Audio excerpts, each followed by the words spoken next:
A federal judge blasted Department of Justice lawyers yesterday for what he called a woefully insufficient response to his questions about deportation flights carried out using the Alien Enemies Act.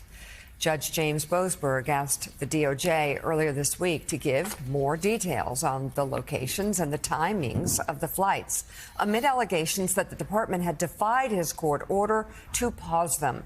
In a 3-page order, Judge Boasberg said the Trump administration, quote, again evaded its obligations to provide the information he has been requesting for days. This, as the DOJ says cabinet secretaries are discussing if they should invoke the state secrets privilege to avoid answering the questions altogether.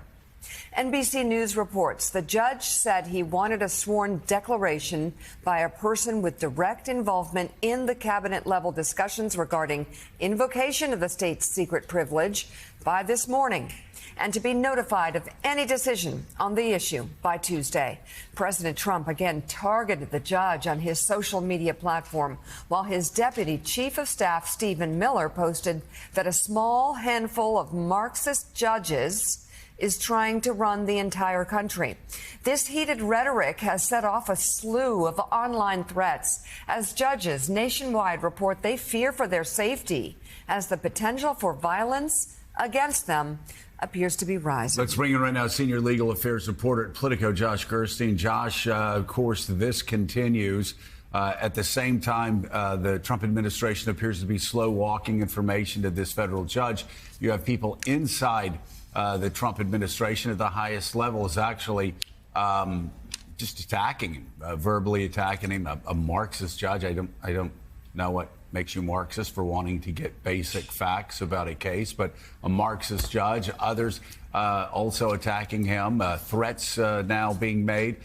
Talk about the standoff between the Trump administration and not only this one federal judge, but several judges who are doing what federal judges have done in the past: review the law, and if they feel like an injunction is required, they actually issue injunctions.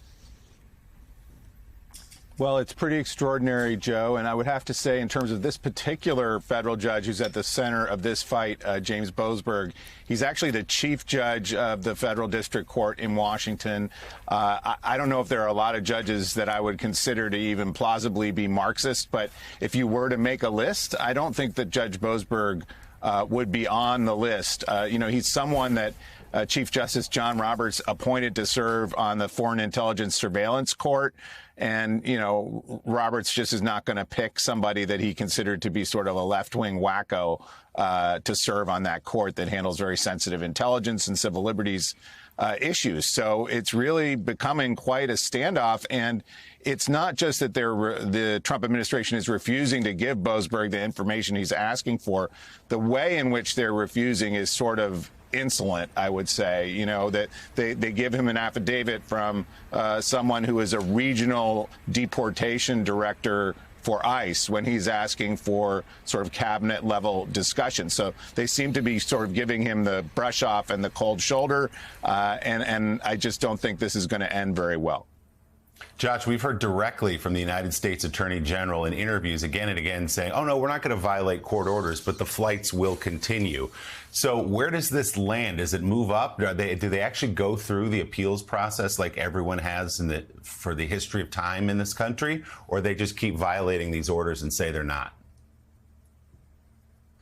Well, they're already in the appeals process. I mean, they've already taken these issues to the D.C. Circuit, and we're expecting over the next few days to have arguments take place there, and then to have some sort of decision from the D.C. Circuit, either upholding or overturning Judge Boasberg's decision. But it's sort of up to Boasberg how he wants to drive the train in terms of, is he going to move towards contempt proceedings for the Trump administration and potentially for top officials of the administration that he could order into his courtroom to give testimony or potentially even lock them up. He in that order yesterday, Boasberg took sort of the first step towards potential contempt proceedings. He didn't use the word contempt, but he gave them a few days to show cause, was the word that he used, why they had not violated his order. And we'll have to see if the administration just sort of keeps blowing him off, what kind of sanctions he's able to impose on administration officials.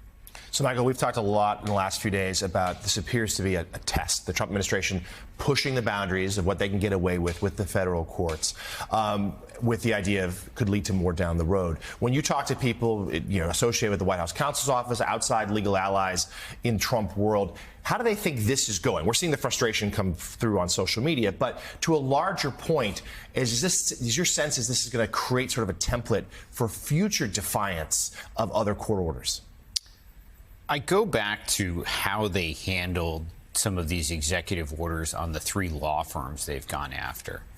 And a week ago Wednesday, a federal judge, Beryl Howell, ruled essentially said that the executive order against Perkins Coie was likely unconstitutional, and she put a temporary restraining order in effect. So a pretty clear indication from the courts where they were on these executive orders. And by the way, in about as strong a language as you would expect a federal judge to say when she actually talked about how that executive order against a law firm would undermine sort of the basic precepts of American law. And using the word chilling to describe what this means for the legal profession. It was pretty robust. I actually listened to the entire thing. It went on for a fair amount of time, and it was clear as day where she was on the issue. 2 days later, the administration filed nearly the same identical text against a different law firm. So there was no thought within the White House that said, okay, this federal judge said this is no good or this is a problem. Maybe we should stay away from it. Maybe we should take that into account. They took this nearly identical text and used it against another law firm, crippling another law firm. So the idea that what the courts say is certainly doesn't seem to be playing into their decisions on how to proceed. Now, I'm sure what a former White House counsel in a different administration would say, look, if we had something knocked down so quickly and so clearly at the district court level, like we did that first executive order, we're not going to go back to the well and put the same one out there. But they went back and they did it. And as we'll get to here, they've had fair amount of success with that executive order in what they did. So they're not really deterred here. And that's something you see in a range of their behavior, is that normal deterrence within our system, whether that's the constitutional system, we live in, along with whatever the media doesn't say, it doesn't apply in the same way here, and you have to sort of suspend that. So I've had conversations with you, Michael, off air, and Jonathan, you off air, about what's going on here. And yesterday, Maggie Haberman on the front screen of I'm an old guy. Front page of the New York Times online site. You can say that. Actually explained what we talk about, which is, as Maggie said, if you think this is just the administration throwing spaghetti at the wall and seeing what sticks, it's not. And she went back to a 2023 interview she and a couple of colleagues had with Stephen Miller.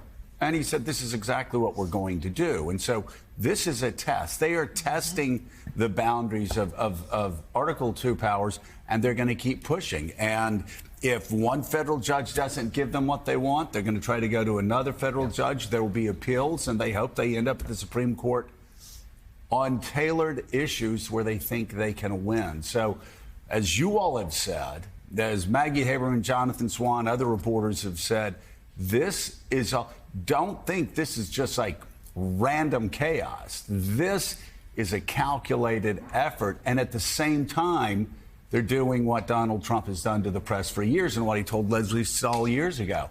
I'm going to attack the press so it undermines their credibility if they write something badly about me. They're now doing that about federal judges, except having the Attorney General and Stephen Miller and others, like calling calling this judge a Marxist. Yeah, it is. It's a far more sophisticated approach this time around. It's still flood the zone, which they did in 2017 as well. And they know that some things are going to get knocked down, some things are tossaways and distractions. But while they're doing that, it's combined with much more clever efforts to achieve what they say is the number one goal of this administration is retribution. We are seeing it against these law firms, which we'll dive into in a moment. We're seeing it against media organizations. We're seeing it against political foes, where this time this administration is using its powers just in a far more clever way, to suggest that a law firm can't do business with the federal government, which would basically bankrupt the law firm. And so speak to this, Michael, just about this approach, which is, in 2017, they obviously got some things done, but there was a sense of it was bumbling, it was being made up as they went along, and when they were defeated by the courts, they weren't sure what to do. This time around, this has clearly been plotted for years, the 4 years in exile, and they are exacting their agenda. Yeah, and Trumpism has been refined in a way that is different than what we saw when he came in the first time. The first time, at this point in the administration, he's surrounded by a fair amount of traditional Republicans. There's a fair amount of adults in the room.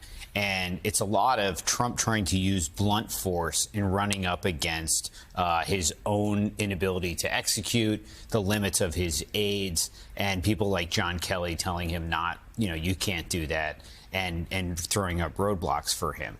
That does not exist. And at the same time, there is a deep sense of retribution, not just amongst Trump, but amongst his aides. And they have had, as you were saying, this sort of standing start.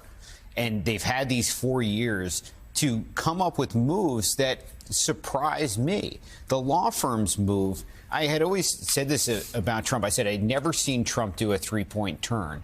And the move on the law firms is not necessarily a three-point turn, but it's heading in that direction. It is a sophisticated move that has brought them to heel and has brought them, I think, far more success than they thought. And they have not had to use the criminal powers of the Justice Department to do that. When I did reporting on this during the election about what Trump would do when he would return, the focus that we had on a lot of things was, well, how is he going to use the Justice Department to prosecute his enemies? What is he going to do with the criminal powers of the department?